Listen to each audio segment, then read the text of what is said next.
Hello दोस्तों, नमस्कार। आशा करते हैं आप स्वस्थ होंगे। आरएस प्री 2023 की तैयारी आपकी शानदार चल ही रही होगी। इसको और शानदार बनाने के लिए मुलान एकेडमी आपके लिए लेके आई है special 1500 current affair one liner series, जिसमें हम पिछले 15 महीने के जो महत्वपूर्ण करंट अफेयर वन लाइनर है उनको देख रहे थे और इसी कड़ी को आगे रन करते हैं। देखो, इमर्जिंग एशिया कप होने वाला है क्रिकेट का टूर्नामेंट, जिसमें राजस्थान के 2 खिलाड़ियों का नाम आया है। कौन कौन से? एक का नाम है मानव और दूसरे का आकाश। अच्छा, मानव कहाँ से? तो मानव है श्रीगंगानगर। राजस्थान का सबसे उत्तरी जिला कौन सा है? गंगानगर। वहां से संबंध रखते हैं मानव, जिनका emerging Asia cup team India में चयन हुआ है। इसके अलावा एक है आकाश, और आकाश का संबंध है भरतपुर से, यानी राजस्थान का जो पूर्वी जिला कह सकते हैं। ये राजस्थान का मैप, और इसमें एक बंदा है जो मानव है, इनका संबंध है गंगानगर से, और दूसरे आकाश जिनका संबंध है भरतपुर से। तो एक पूर्वी जिले से आते हैं और एक उत्तरी जिले से आते हैं। एशियन गेम्स चाइना, इस बार एशियन गेम्स कहाँ होने वाले हैं? तो चाइना में होने वाले हैं। अब इसमें एक राजस्थान के बॉक्सर है, वो भी पार्टिसिपेट करेंगे। इनका नाम है लक्ष्य चार। लक्ष्य चार वैसे कैपिटल से आते हैं, राजस्थान की कैपिटल यानी जयपुर से आते हैं, और इस बार जो एशियन गेम्स होगी चाइना में उसमें पार्टिसिपेट करेंगे। तो प्रश्न क्या बनता है?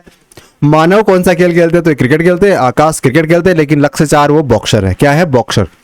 विश्वकर्मा कामगार कल्याण योजना, गहलोत सरकार की एक बहुत ही महत्वाकांक्षी योजना, जिसमें गहलोत सरकार जो प्रदेश के युवा है और जो असंगठित क्षेत्र में कारीगर है, कारीगर किसी भी चीज़ के हो सकते हैं, चाहे वो चूने भाटे के हो, चाहे वो मटके बनाने वाले हो, चाहे वो खेती के काम में लगे हुए हो, तो उनको 1 लाख युवाओं को सरकार 5-5 हजार रुपए देगी। यानी हर व्यक्ति को 5 हजार देगी, ताकि वो अपने यंत्र खरीद सके उनके माध्यम से। मोदी साहब की एक बहुत ही महत्वपूर्ण महत्वाकांक्षी योजना है, जिसका नाम है जेजेएम, यानी जल जीवन मिशन। और राजस्थान में जल जीवन मिशन के तहत शानदार कार्य कर ही रहा है। देखो, पिछले साल राजस्थान में 40.41% घरों में नल कनेक्शन थे, और अब बढ़ के 43.65% घरों में हो गए। 43.65% घरों में नल कनेक्शन प्रोवाइड करवा दिए गए हैं। एक कनेक्शन पर कितना खर्च आता है इसको ध्यान नहीं रखना है। और प्लास्टिक बैग पे प्रतिबंध लगाने वाला दुनिया का पहला देश, यानी ऐसा देश जिसने प्लास्टिक बैग पर पूरी तरह से प्रतिबंध लगा दिया है, तो ये कौन सा देश है? तो ये देश है न्यूजीलैंड। और दुनिया में सबसे ज्यादा प्लास्टिक का उत्पादन कौन सा देश करता है? तब नाम कौन सा आएगा? यूएसए। इन्वायरमेंट के लिए रोना कौन से देश रोते हैं? जो बहुत ही विकसित देश है, जैसे यूएसए होगा या फिर जो यूरोपियन कंट्रीज हो गए। और पर्यावरण को सबसे ज्यादा हार्म कौन से देश पहुंचाते हैं? क्योंकि विकसित देश यही है, तो हार्म भी यही पहुंचाएंगे, क्योंकि यहाँ पे जो कंज्यूमर मार्केट है वो बहुत बड़ा है। तो प्लास्टिक बैग का कंजम्पशन भी कहाँ पे होगा? यूएसए में, या जो विकसित देश है वहीं पे होगा। तो स्पष्ट हो गया कि सबसे ज्यादा प्लास्टिक का उत्पादन करता है यूएसए, लेकिन प्लास्टिक बैग पर प्रतिबंध लगाने वाला देश कौन सा बन गया है? न्यूजीलैंड। और न्यूजीलैंड ऐसा करने वाला दुनिया का प्रथम देश है, पहला देश है। ठीक है, तो प्रश्न एक बार रिपीट करते हैं। दुनिया का पहला देश जिसने प्लास्टिक बैग के उत्पादन पर प्रतिबंध लगा दिया है वो है न्यूजीलैंड। पॉइंट ऑफ लाइट पुरस्कार। पॉइंट ऑफ लाइट पुरस्कार किसके द्वारा दिया जाता है? तो पॉइंट ऑफ लाइट पुरस्कार है ये यूके गवर्नमेंट देती है।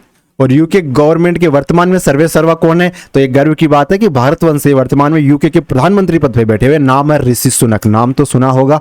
और ये देंगे पॉइंट ऑफ लाइट पुरस्कार, लेकिन किसे मिलेगा? देखो, पॉइंट ऑफ लाइट पुरस्कार सुर्खियों में इससे पहले तो हमने नहीं सुना। इस बार क्योंकि ये भारतीय को मिल रहा है इसलिए महत्वपूर्ण हो जाता है। किसको मिलेगा? तो राजेंद्र सिंह ठट्टा। क्या नाम है? राजेंद्र सिंह साहब है इनका नाम है। इनको पॉइंट ऑफ लाइट पुरस्कार यूके गवर्नमेंट द्वारा, यानी ऋषि सुनक द्वारा ये प्रदान किया जाएगा। और राजेंद्र सिंह ठट्टा है कौन? तो दूसरा विश्व युद्ध हुआ था ना, 1939 से 1944 के बीच में दूसरा विश्व युद्ध हुआ था। इसमें इन्होंने ब्रिटिश भारतीय सेना की तरफ से अपनी सेवाएं दी थी, इसलिए इनको ये पुरस्कार दिया जा रहा है। अंतर्राष्ट्रीय सहकारिता दिवस कब मनाया जाता है? तो देखो, 1 जुलाई, मतलब जैसे आधा साल कंप्लीट हो गया। जैसे अगर हम साल को 2 पार्ट में बांटते हैं तो 6 महीने एक, 6 महीने एक, तो 6 महीने एक लास्ट कब होंगे? 30 जून को 6 महीने कंप्लीट हो जाएंगे। फिर अगला पार्ट जैसे शुरू होगा तो पहला दिन कौन सा दिवस होगा? तो 1 जुलाई होगा अंतर्राष्ट्रीय सहकारिता दिवस, विश्व कोऑपरेटिव डे। ठीक है, और इस बार की थीम क्या रखी गई है? सतत विकास के लिए सहकारिता। क्या थीम है? सतत विकास के लिए सहकारिता इस बार की थीम है। केंद्रीय मंत्री नितिन गडकरी, इन्होंने राजस्थान में कुछ राजमार्गों का शिलान्यास किया और 11 राष्ट्रीय राजमार्ग परियोजनाओं का शिलान्यास किया। प्रतापगढ़ में आए थे। कहां पे आए? प्रतापगढ़ में। और इनके बाद में वीसी के माध्यम से कौन जुड़े, मोदी साहब भी जुड़ गए थे। तो इस प्रकार गडकरी साहब और मोदी साहब ने मिलकर 11 राष्ट्रीय राजमार्ग परियोजनाओं का शिलान्यास किया। कहाँ पे आए थे, प्रतापगढ़ से किया। देखो इनकी टोटल जो 11 परियोजनाएं है ना, इनकी कीमत थी 5625 करोड़। कितनी थी, 5625 करोड़। याद रखने वाली बात है नहीं।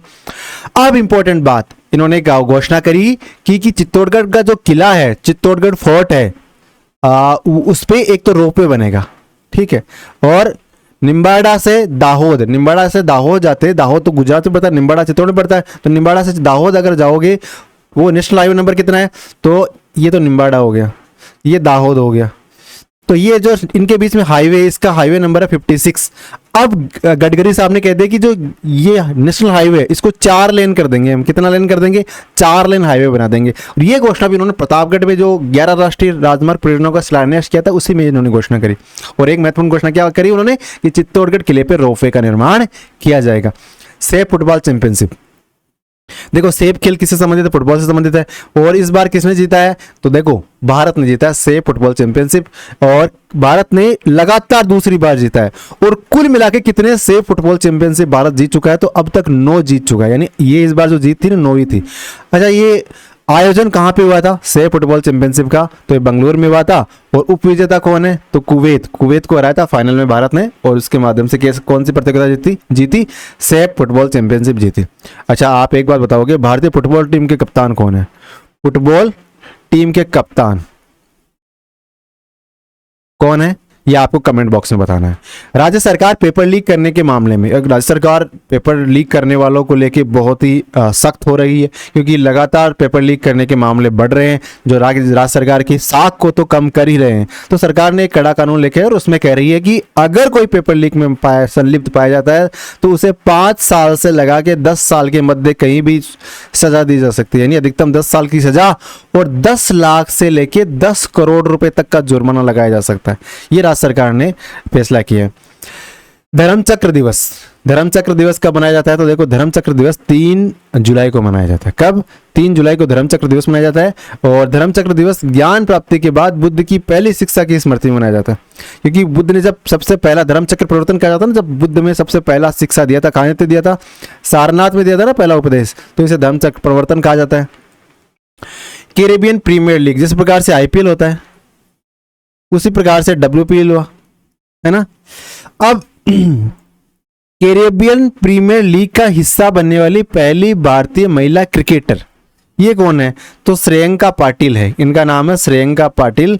और ये इन्होंने जो कैरेबियन यानी जो वेस्ट इंडीज में क्रिकेट लीग होती है ना, उसमें इन्होंने मतलब एंट्री ली है। और इस प्रकार वो पहली भारतीय महिला है जो कैरेबियन प्रीमियर लीग से जिन्होंने कॉन्ट्रैक्ट किया है। कॉन्ट्रैक्ट किया है। देश का पहला एलिवेटेड टैक्सीवे, इसके बारे में चर्चा कर चुके कि दिल्ली के इंदिरा गांधी अंतर्राष्ट्रीय हवाई अड्डे पे बनेगा। कहाँ पे बनेगा, पहला एलिवेटेड टैक्सीवे जैसे कि हमने बात करी क्या है, इस प्रकार से जैसे मान लीजिए ये एक रोड बना दी और ये एक रोड बना दी।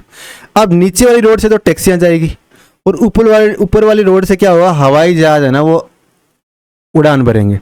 तो इस प्रकार का पहला एलिवेटेड टैक्सीवे बना है, भारत का पहला अपने प्रकार का, जिसके ऊपर तो नीचे तो ट्रैफिक जाएगा, ऊपर से विमान प्लेन गुजरेंगे। नशीली दवाओं के दुरुपयोग और अवैध तस्करी के खिलाफ अंतर्राष्ट्रीय दिवस कब मनाया जाता है, तो नशीली दवाओं के उपयोग की रोकथाम को रोकने के लिए। और उनकी चूंकि देखो पता है सबसे ज्यादा तस्करी किसकी होती है, तो नशीली दवाओं की होती है। शराब से लेके जो हीरोइन गांजा वगैरह तमाम नशीली चीजें हैं। जैसे उस पर एक मूवी भी बनी थी उड़ता पंजाब, क्योंकि पंजाब और हिमाचल के जो युवा है वो काफ़ी हद तक इसके नस्ली दवाओं के चपेट में आ गए थे। तो उसी को दृष्टिगत रखते हुए मूवी बनाई गई थी जिसका नाम उड़ता पंजाब था, और काफ़ी सुर्खियों में रही थी ये मूवी और अच्छा संदेश दे रही थी। लेकिन इसके लिए एक दिवस मनाया जाता है, अंतर्राष्ट्रीय दिवस। ये कब मनाया जाता है, 26 जून के महीने की 26 तारीख को। इस बार थीम क्या रखी गई, people first, stop stigma and discrimination, strengthen prevention. यानी डिस्क्रिमिनेशन को कम करो, स्टिग्मा को रोको और प्रिवेंट करो। कैसे, जो नस्ली दवाएं उनके उपयोग को फोर्सफुली प्रिवेंट करो, ये बात इसमें करेगी। स्वास्थ्य का अधिकार लाने वाला राजस्थान देश का पहला राज्य है। कैसे है, देखो राजस्थान की जनता है ना 88% जनता के पास स्वास्थ्य बीमा कवर है।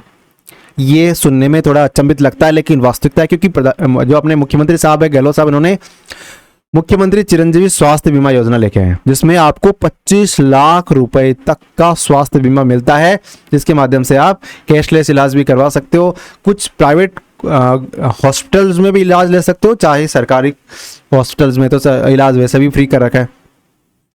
तो इसके बारे में पिछले वीडियो में हमने चर्चा कर चुके हैं, तो ज़्यादा इसमें टाइम नहीं लगाते हैं। मुख्यमंत्री पुनर्वास गृह योजना, पुनर्वास गृह योजना जैसे नाम से स्पष्ट है कि राज्य सरकार द्वारा जो बेघर हो गए, जो वृद्धजन हो गए, कामकाजी महिलाएं हैं और असहाय व्यक्ति है, इनके लिए ये योजना शुरू की है। और 24 पुनर्वास गृहों का संचालन वर्तमान में किया जा रहा है। कितने? 24 पुनर्वास गृहों का संचालन किया जा रहा है। अब एक और योजना गहलोत सरकार एक काम कर रहे हैं, महिलाओं के लिए Indira Gandhi working woman hostel बनाए हैं। जो वर्किंग वुमन है ना, उनके लिए हॉस्टल बनाए हैं, और कहा है कि 50 तो जिला मुख्यालय पे खोलेंगे और 100 खोलेंगे संभाग मुख्यालय पे। क्या? Indira Gandhi working woman hostels खोलेंगे। 50 तो खोलेंगे जिला मुख्यालय पे और 100 खोलेंगे संभाग मुख्यालयों पे। राजस्थान मुख्यमंत्री कन्यादान योजना, मुख्यमंत्री कन्यादान योजना, इस योजना देखो, इसमें 18+ की जो कन्याएं हैं, 18 साल से अधिक उम्र की जो बच्चियां हैं, उनकी शादी होती है, जो SC ST OBC से या BPL परिवारों से संबंध रखती है, उनको उनकी शादी के अवसर पे सरकार द्वारा 31,000 रुपये की सहायता दी जाती है। लेकिन अगर उस बालिका ने 10th पास कर ली है तब उसे 41,000 रुपये दिए जाएंगे। अगर उस बालिका ने ग्रेजुएशन कर लिया, यानी अपनी स्नातक की डिग्री कंप्लीट कर ली है, तो 51,000 रुपये दिए जाएंगी। अच्छा, अगर वो SC ST OBC या BPL परिवार से संबंध रखते तब तो उनको 31,000 + 10,000 + 10,000 दिए जाएंगे, जैसे भी स्थिति हो। लेकिन अगर वो इनके अलावा जैसे आर्थिक रूप से कमजोर हो गए या विशेष योग्यजन व्यक्ति हो गए, तो उनको 21,000 + 10,000 + 10,000 देंगे। यानी 21,000 देंगे, 10वीं पास करी हुई होगी तो 31,000 देंगे, और अगर ग्रेजुएशन करी हुई है तो 41,000 रुपये उनको प्रोवाइड करवाया जाएगा। पालनहार योजना, तो जैसे कि स्कोच अवार्ड मिल चुका है, स्कोच गोल्ड अवार्ड मिला है इस योजना को। ये बहुत ही शानदार योजना है। जो अनाथ बच्चे हैं उनको मतलब मुख्य धारा में लाने के लिए, जो भी अनाथ बच्चे जो 0 से 6 वर्ष की आयु के हैं, उनको अभी 1,500 रुपये प्रतिमाह दिए जाएंगे। पहले 1,000 रुपये प्रतिमाह दिए जा रहे थे, 1,500 रुपये कर दिए, यानी 500 रुपये बढ़ा दिए। और जो 6 से 18 साल के जो अनाथ बच्चे हैं, उनको 2,500 रुपये प्रतिमाह दिए जाएंगे, अगर अनाथ बच्चे हैं तो। अब अगर अनाथ के अतिरिक्त कुछ ऐसे बच्चे हैं जो इस योजना में कवर होते हैं, तो उनको 750 रुपये दिए जाएंगे। और वो अगर 6 से 18 साल के हैं तो 1,500 रुपये दिए जाएंगे। अगर पूरी तरह से अनाथ है तो 1,500 और 2,500, यानी 0 से 6 तक 1,500, और 6 से लेकर 18 साल की उम्र तक 2,500 रुपये। और इसके अलावा अन्य श्रेणी के कोई भी तो 750 और 1,500 रुपये उनको दिए जाएंगे।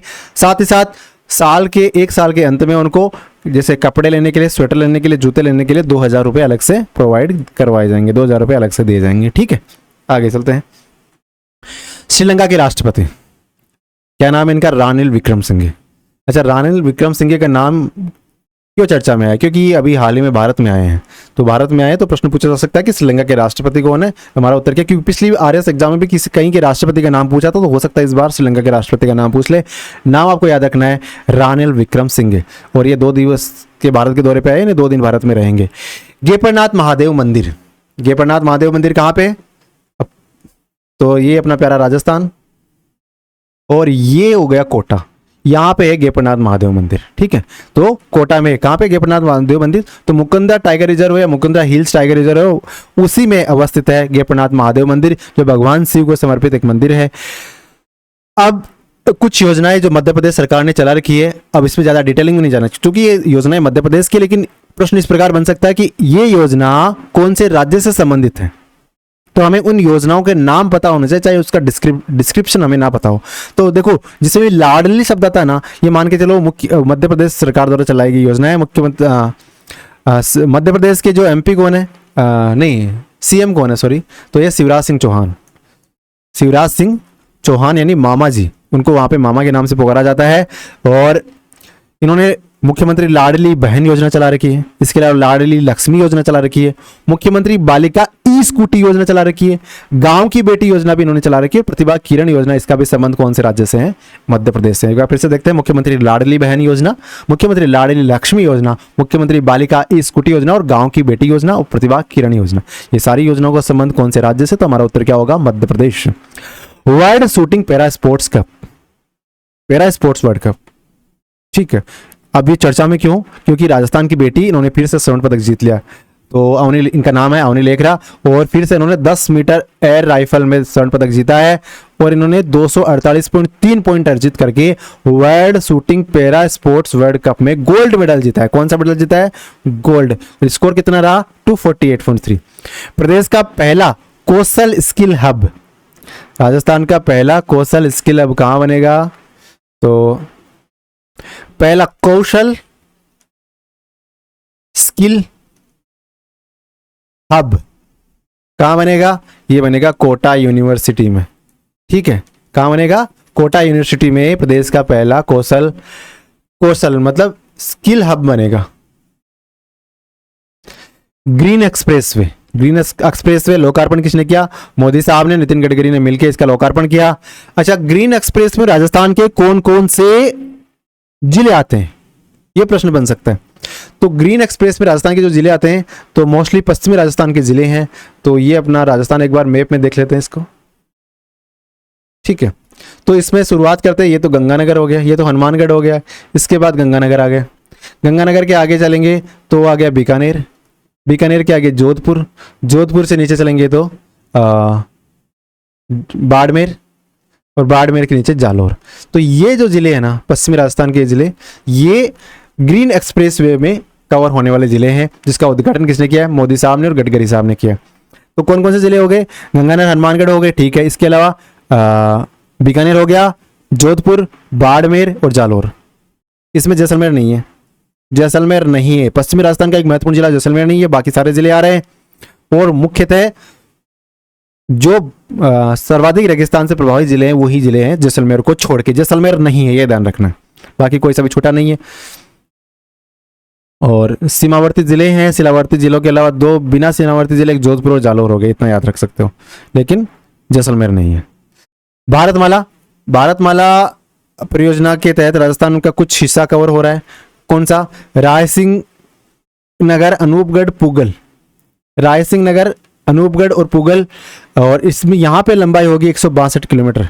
कितनी किलोमीटर की? भारतमाला परियोजना के तहत रायसिंह, अनूपगढ़ और पुगल तक 162 किलोमीटर सड़क होगी। वहीं खाजूवाला, पुगल और बाप, पुगल से लेके खाजूवाला और बाप तक है ना, ये 212 किलोमीटर कवर होगी। ठीक है, तो भारतमाला परियोजना में कौन कौन से क्षेत्र कवर हो रहे हैं? रायसिंह नगर, अनूपगढ़, पुगल, खाजूवाला और बाप।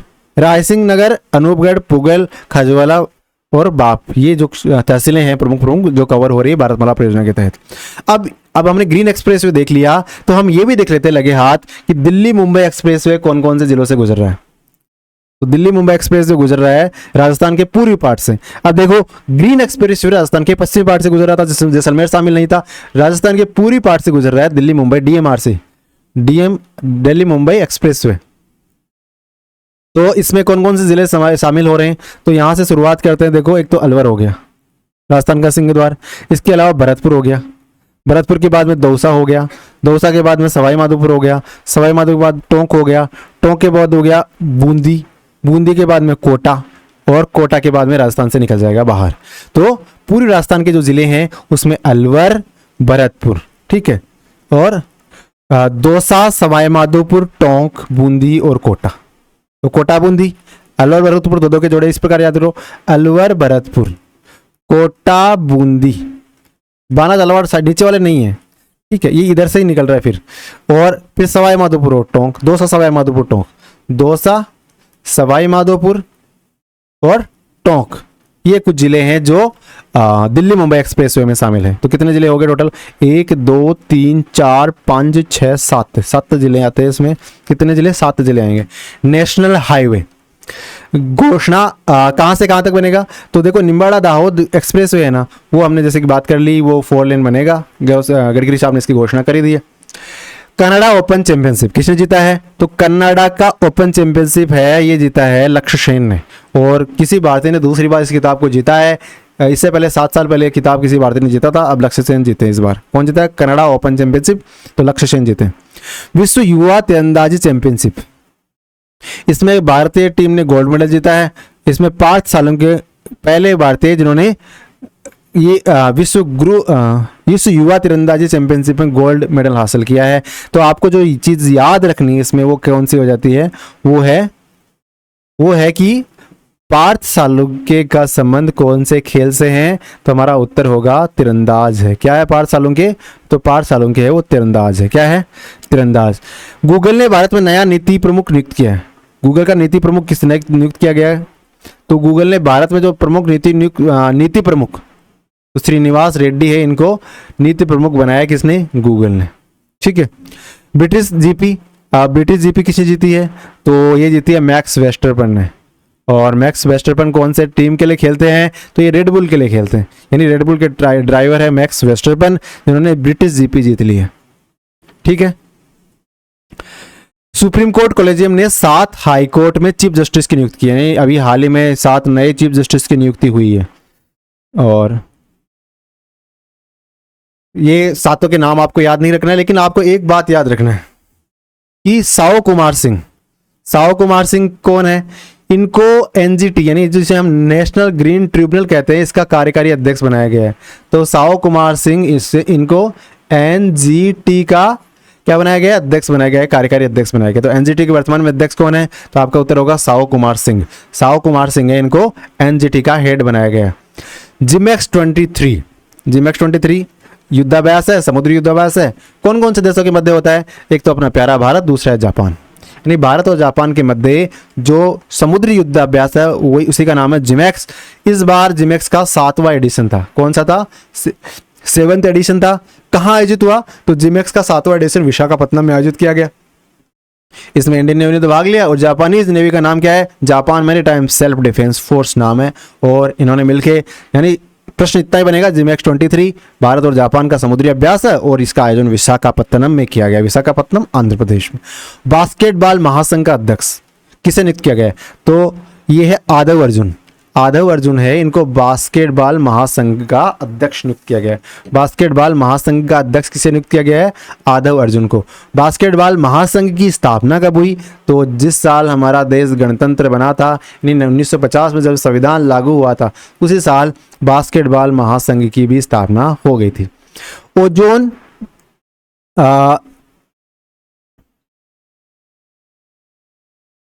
यूवी बुलेटिन है, ये कौन जारी करता है? विश्व मौसम विज्ञान संगठन WMO, जिसे हम वर्ल्ड मेट्रोलॉजिकल ऑर्गेनाइजेशन कहते हैं ना, वो ओजोन यूवी बुलेटिन जारी करता है। और इस बुलेटिन में बताता है कि ओजोन की स्थिति क्या है। क्योंकि देखो ओजोन का क्षरण हो रहा है, कुछ गैसें हैं जो ओजोन को क्षरित करने में उत्तरदायी है। तो अब जो विभिन्न सम्मेलन हो रहे हैं उनके माध्यम से ये किया जा रहा है कि ओजोन को जो क्षरित कर रही गैस है उनका उत्सर्जन कम से कम किया जाए। और लगातार इस दिशा में कार्य विभिन्न सरकारें कर रही है, जिसमें हमारा देश अग्रणी तौर पर भूमिका निभा ही रहा है। तो ये जो विश्व मेट्रोलॉजिकल ऑर्गेनाइजेशन है, जिसे हम विश्व मौसम विज्ञान संगठन भी कहते हैं, ये ओजोन की स्थिति के बारे में बुलेटिन जारी करता है, जिसे ओजोन यूवी बुलेटिन के नाम से जाना जाता है। मोहनलाल कुमार ये सुर्खियों में रहे, क्यों? क्योंकि हाल ही में इनका निधन हो गया। देखो मोहनलाल कुमार है कौन? तो ये जो मोलेला कला है ना, ये जो मोलेला कला मतलब जिसमें मिट्टी की मूर्तियां बनाई जाती है, उसको ख्याति दिलाने में इनका बहुत बड़ा योगदान था। ऐसे ही मोलेला कला के बहुत बड़े जादूगर थे मोहनलाल कुमार साहब, और इनको 2012 में पद्मश्री सम्मान से सम्मानित किया गया। पद्मश्री दिया गया था मोहनलाल कुमार साहब को। कब दिया गया? 2012 में। और कौन सी कला से संबंध है इनका? तो मोलेला कला से इनका संबंध है। तो मोहनलाल कुमार का संबंध कौन सी कला से है? तो मोलेला कला से। 2012 में इनको पद्मश्री दिया गया। हाल ही में इनका निधन हो गया। एनजीटी के हेड कौन है? साओ कुमार सिंह एनजीटी के हेड है। जिमेक्स कौन से देशों के मध्य समुद्री युद्धाभ्यास है? तो जिमेक्स भारत जापान के मध्य समुद्री युद्धाभ्यास है। केंद्रीय सरकार द्वारा केंद्र सरकार का जो पर्यटन विभाग है वो एक योजना चलाता है। अब उसका दूसरा वर्जन आया है, स्वदेश दर्शन 2.0। अब इस योजना में राजस्थान भी शामिल है क्या? बिल्कुल है। अब आप पूछोगे राजस्थान के कौन कौन से जिले इसमें शामिल है? तो देखो, एक तो जोधपुर हो गया, एक बूंदी हो गया। अब इन दोनों जिलों को केंद्र सरकार का जो पर्यटन विभाग द्वारा जो योजना चलाई जा रही है, योजना का नाम है स्वदेश दर्शन 2.0। इसमें 70 करोड़ रुपए दिए जाएंगे ताकि वो स्वदेश दर्शन योजना में जो प्रभावी तरीके से उसको क्रियान्वयन कर सके। फीफा महिला वर्ल्ड कप फीफा महिला वर्ल्ड कप की बात कर रहे हैं, कहाँ आयोजित होगा, तो 2 देशों में आयोजित होगा। कौन कौन से हैं? एक तो ऑस्ट्रेलिया, एक न्यूजीलैंड, इन देशों में आयोजित होगा। अंतर्राष्ट्रीय खगोलीय संघ ने छोटा ग्रह का नाम भारतीय खगोल शास्त्री अश्विन शेखर के नाम पे, यानी एक ग्रह का नाम रखा है अश्विन शेखर। तो अश्विन शेखर प्रश्न इस प्रकार बन सकता है, अश्विन शेखर का संबंध है तो ये खगोल शास्त्री है। और सुर्खियों में क्यों है? क्योंकि अंतर्राष्ट्रीय खगोलीय संघ ने इनके नाम पे छोटे ग्रह का नाम इनके नाम पे रखा गया है। ठीक है, इनके नाम पे रखा है, इस कारण ये सुर्खियों में है अश्विन शेखर, ये खगोल शास्त्री है। अमेरिका है वो यूक्रेन को क्लस्टर बम देगा। अब देखो, आपको पता है रशिया और यूक्रेन के बीच में वॉर चल रहा है, और जो यूएसए है वो किसे सपोर्ट कर रहा है? वो यूक्रेन को सपोर्ट कर रहा है। अब इसी सपोर्ट की कड़ी में वो यूक्रेन को बम प्रोवाइड करा रहा है, क्लस्टर बम। क्लस्टर बम क्या होता है? क्लस्टर बम है वो कहीं से भी फेंक सकते हो, विमान से फेंक दो, तोप से फेंक दो, मिसाइल से फेंक दो, और ये हवा में टूट जाता है और बहुत विनाश करता है। तो इस प्रकार ऐसा बम आने से क्या होगा? यूक्रेन की जो सेना उसकी पावर थोड़ी बढ़ेगी, रशिया के लिए थोड़ा सा नेगेटिव पॉइंट रहेगा। हाल ही में नाटो का शिखर सम्मेलन आयोजित किया गया, NATO north American treaty organization, जिसमें अमेरिकन कंट्रीज तो है ही है, यूरोपियन कंट्रीज भी शामिल है। कब किया गया? जुलाई के महीने में, 11-12 जुलाई। कहाँ पे? विनियस। और विनियस कहाँ पड़ता है? लिथुआनिया में। और नाटो का क्या है, मतलब मोटो क्या है कि नाटो के जितने भी सदस्य देश है, वर्तमान में 30 सदस्य देश है, कोई भी देश अगर 30 सदस्यों में से किसी पे भी आक्रमण करता है ना, ये 30 के 30 एक हो जाएंगे, उसका फिर मुकाबला करेंगे। ये है नाटो। और इसका इस बार जो नाटो का जो सम्मेलन हो रहा है, इसका उद्देश्य क्या है? एक तो रशिया यूक्रेन वार के बारे में चर्चा करना, और दूसरा दक्षिणी प्रशांत महासागर में चीन की आक्रामकता है ना, बढ़ रही है लगातार, उसके बारे में चर्चा करना इसका उद्देश्य है। नाटो की स्थापना कब हुई? 1949 में। नॉर्थ अमेरिकन ट्रेटी ऑर्गेनाइजेशन की स्थापना 1949 में, और वर्तमान में 30 सदस्य हैं। अब आपसे एक प्रश्न बनता है, इसका नवीनतम सदस्य कौन सा है? नाटो का नवीनतम सदस्य कौन है? यह आपको कमेंट बॉक्स में बताना है, ठीक है। अमेरिका की 100 सबसे धनी सेल्फ मेड महिलाओं में, अमेरिका की सबसे ज्यादा रिच महिलाएं जो अपने दम पे रिच बनी हैं, उनमें 4 महिलाएं ऐसी जो भारतवंशी है अमेरिका की सबसे धनी महिलाएं, लेकिन भारत से इनका संबंध ताल्लुक है। क्या नाम है? एक का नाम है जयश्री उल्लाल, और ये इस लिस्ट में 15वें नंबर पे आती है। इनकी नेटवर्थ 19,800 करोड़ रुपए, ओ भाई साहब। और दूसरी है नीरजा शेट्टी, और इनकी रैंक है 25वीं। नेहा, फिर एक है नेहा नरखेड़े 50वीं, और इंदिरा नोई 77वीं। पिछली बार भी इसी प्रकार का प्रश्न आया था आरएस प्री में, तो आप चारों के नाम याद रखना, जयश्री, नीरजा, नेहा और इंदिरा। जयश्री उल्लाल, नीरजा शेट्टी, नेहा नरखेड़े और इंदिरा नोई। इंदिरा नोई का नाम तो आपने सुना ही होगा, पेप्सिको की सीईओ, पेप्सिको की सीईओ है। ग्लोबल फायर पावर ने माना है कि भारत है वो दुनिया में 4th सबसे ताकतवर सेना है भारत के पास में। दुनिया में 34 सबसे ताकतवर सेना किसके पास में? भारत के पास में। अब प्रश्न बनता है कि दुनिया में सबसे ताकतवर सेना किसके पास में है? तो इस रिपोर्ट के अनुसार सबसे ताकतवर सेना है यूएसए के पास में, अमेरिका के पास में सबसे ताकतवर सेना है। गहलोत सरकार की एक बहुत ही शानदार योजना जिसका नाम है इंदिरा रसोई योजना, इंदिरा रसोई, जिसमें क्या है? 8 रुपए में ताजा भोजन, 8 रुपए दो, ताजा भोजन लो, जिसमें कोई गैस चलाने की जरूरत, कुछ करने की जरूरत नहीं, बस आपके पास 8 रुपए होने चाहिए, आप जाओ और भोजन खा के आओ, बढ़िया शानदार। तो इसमें क्या होगा? 8 रुपए तो व्यक्ति खुद देगा, 17 रुपए सरकार इसमें सब्सिडी देगी। अभी जैसे पहले तो ये शहरों में ही हो रही थी, अब ये गाँव में भी स्थापित होने लग गई है। तो ये बहुत बड़ी शानदार योजनाएं हैं। महिलाओं का काम लगभग आधा होने वाला है, क्योंकि खाना बस 8 रुपए में मिल ही रहा है, घर पे बनाते तो बहुत ज़्यादा पैसे लगते हैं वैसे भी। और इसमें सरकार हर साल 200 करोड़ रुपए खर्च करेगी। भोजन में मेन्यू क्या रहेगा? तो इसमें रहेगा दाल मखनी, पनीर कोफ्ता, पनीर मटर, क्या क्या रहेंगे? ये नहीं रहेंगे भाई साहब, इतना कुछ होने की जरूरत नहीं है। इसमें 100 ग्राम दाल मिलेगी, 100 ग्राम सब्जी मिलेगी, 250 ग्राम चपाती मिलेगी, ये और थोड़ा अचार मिल जाएगा खट्टा, तो ये खा के आप एंजॉय कर सकते हो। राजस्थान राज्य स्वर्ण रजत कला विकास बोर्ड, स्वर्ण रजत कला विकास बोर्ड की स्थापना की गई। इसका मुख्यालय जयपुर में रखा गया। बोर्ड के अध्यक्ष, एक उपाध्यक्ष रहेगा और 5 गैर सरकारी सदस्य रहेंगे। यानी एक रहेगा अध्यक्ष, एक उपाध्यक्ष, 5 गैर सरकारी सदस्य, और इस बोर्ड का कार्यकाल 3 साल के रहेंगे। जो सदस्य अध्यक्ष रहेंगे इनका कार्यकाल 3 साल रहेगा। और उद्देश्य क्या है? विकास और कल्याण के लिए योजनाएं बनाना। ठीक है, स्वर्ण रजत कला विकास बोर्ड का उद्देश्य जो कलाकार हैं उनके विकास और कल्याण के लिए योजना बनाना।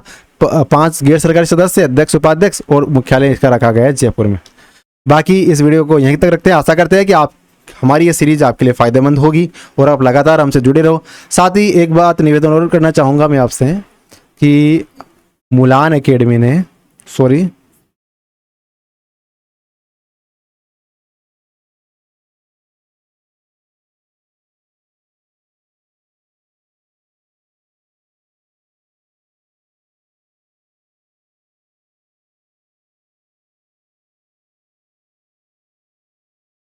मुलान एकेडमी आपके लिए बेहद ही शानदार टेस्ट सीरीज लेके आई है जो आप कहाँ से इनरोल कर सकते हो। तो आपको प्ले स्टोर पर जाना पड़ेगा, मुलान एकेडमी एप्लीकेशन को इंस्टॉल करना पड़ेगा।